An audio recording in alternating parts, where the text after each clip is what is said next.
be discriminated in a lot of ways. For being a woman, a gay woman, but I never thought that I'd be discriminated most in a healthcare situation. How would you feel with no voice? Your thoughts, your opinions, and your medical wishes having the chance to be denied or granted just because of your legal age. Just a couple year and a half, 2 years ago, I was granted a surgery that saved my life.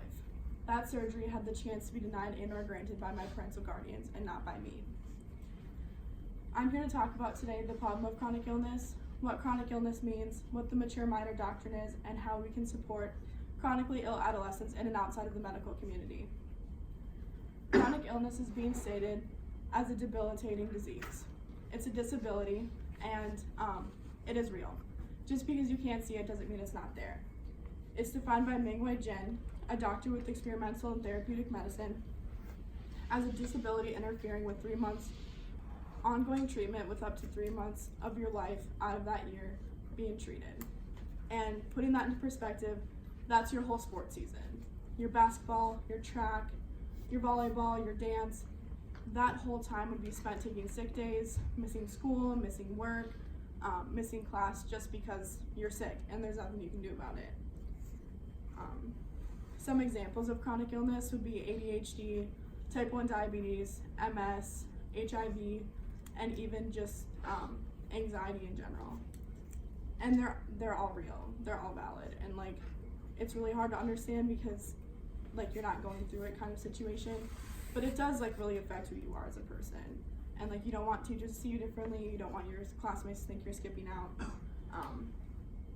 And it's hard, and you think of all the people in the schools, about 400 adolescents. For the national standard, about 18% of adolescents suffer with chronic illness. So taking that 18% out of the 400 at this school leaves us with 70. So 70 people is more than my whole grade will be suffering with chronic illness. That's a lot of people. And a lot of times it's left up to parents for treatment. Okay, that's what they did to my parents. Your kid's sick, now what? You've never experienced this, now what? Now what do we do? And I wasn't taken seriously. My thoughts and my opinions, hey, I don't like that medication. It makes me feel like this. Well, too bad. My parents knew nothing about anything medical, and they were put in charge of making decisions and not me. And that's the problem. It's a huge problem because you think of 16 and up, how mature we are as people. There's a bunch of 17-year-olds in here. Just because you're 18 doesn't mean you're stupid and you don't know what you're talking about. You know your body better than I do or than a doctor does. You know what you feel. And that's where the mature minor doctrine comes in. The mature minor doctrine is adolescents 16 and older, and then younger if specified, to consent or deny their medical treatment. So obviously, I have type 1 diabetes, without insulin I die. I can't walk up to my physician and be yeah, well, due to this law, I don't have to take insulin anymore. I don't want to. It sucks, but I have to. It has to be medically ethical. But if you think about all the kids going through unnecessary cancer treatments, there's other options available that isn't conventional medicine.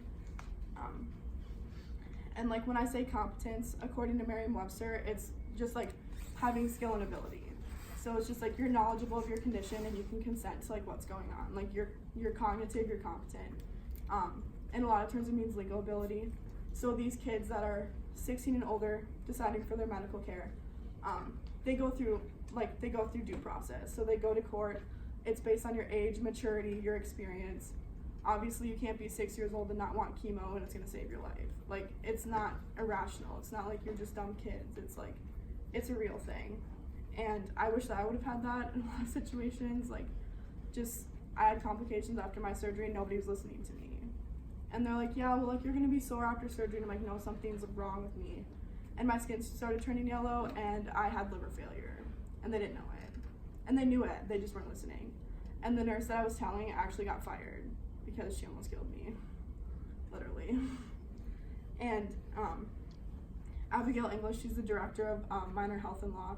She says in her journal that it's important for adolescents to advocate for their own health because it's your health.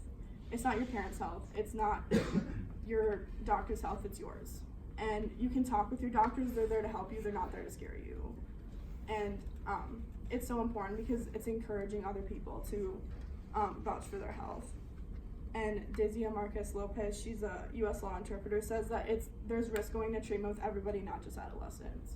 Like, your physician gives you a plan, and you either consent or agree. Like, you consent or, like, you don't. Like, that's all there is to it.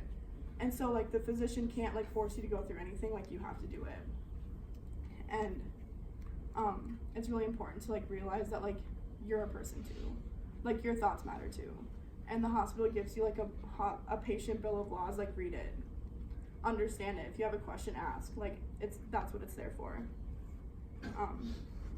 And, like, whether anybody would like to believe it or not, my body's mine. My thoughts are mine. My healthcare is mine. My illness is mine to deal with, and I have to do it forever. So I want to do it the way that I want to do it. I want to have this insulin. I want to have this pump. I want to have this monitor, like, to make my life easier. And there are, like, I said, like, alternatives to medical treatment. So if you wanted to, like, I was at SC, like, my college a couple weeks ago, and I was rubbing my shoulder because I have fibromyalgia and my body hurts.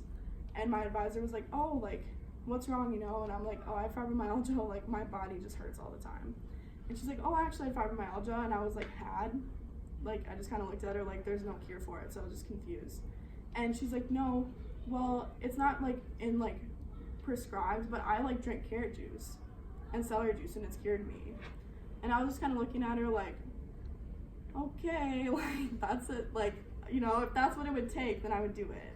I've been told that a gluten-free diet will cure my diabetes, and that gluten-free diet will take my pancreas from the University of Minnesota, transplant itself back in my body, and work. That's not true. That's not going to get you where you need to be. Like, physicians need to be, like, accounted for. Abraham, he's from West Virginia. He has Hodgkin's lymphoma. It's a very aggressive form of cancer, and you'll die. Eventually, it's like 16, 17 years old. He's 16 years old. He's medically competent. He's cognitive. He stood trial, and instead of doing his 5th round of chemo, he's doing traditional medicine, like a Mexican herb diet. And he does it every day. And it's not going to save you, but it's going to, like, prolong your life. Obviously, you still have necessary medications. The real thing for, like, supporting anybody in general, especially with chronic illness, something you can't control, is just support. Like, be there for people and love people, but, like, people also need to love themselves and, like, want to do it for them. And like I said, like, my body is mine, like, my treatment's mine. It's like, that's just how it is. The mature minor doctrine is medically ethical, it's legal, and, like, through the University of Pennsylvania, they found that, like, their parents' beliefs are, like, the #1 reason why, like, people aren't vaccinating their kids, giving their kids proper prenatal care or, like, medical care. It's because their parents think that God's gonna save them, and it's like, God will save you, but you have to have medicine too. And supporting that, like, supporting the mature minor doctrine, is one step further into supporting the adolescents that can't advocate for themselves. And once again, it's really hard to, like, put in perspective if you don't deal with it. But one day when it's your kid, I hope that you choose modern medicine and what they choose.